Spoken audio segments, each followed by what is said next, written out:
চারিদিকে ধূপের গন্ধ, ঘন্টার ধ্বনি, আর সবার মুখে একটাই না, জয় মা তারা, জয় জয় তারা। পুরো তারাপীঠের মধ্যে মাত্র 250 টাকায় রুম দিচ্ছে কিন্তু এই সন্দীপ লজ।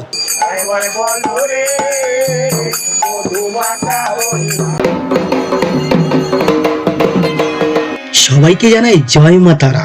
পশ্চিমবঙ্গের বীরভূম জেলার দ্বারকা নদীর তীরে অবস্থিত এই সেই পবিত্র মহাপীঠ মানে তারাপীঠ, যেখানে পাথরের প্রতিমায় মা আজও সজীব, আর যেখানে পৌঁছালে ভক্তের সমস্ত ক্লান্তি নিমিষেই দূর হয়ে যায়। এটি সতীদেহের 51 পীঠের অন্যতম, যেখানে দেবীর ঊর্ধ্বাক্ষী বা চোখের তারা পড়েছিল।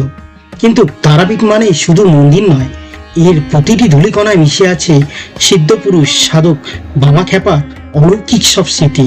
পাশে বয়ে চলা দ্বারকা নদী, আর পাশে রয়েছে এশিয়ার বৃহত্তম এবং জাগ্রত মহাশ্মশান। তান্ত্রিক সাধন হোক বা মনের শান্তি, তারাপীঠ আজও লক্ষ লক্ষ মানুষের কাছে এক পরম আশ্রয়ের নাম।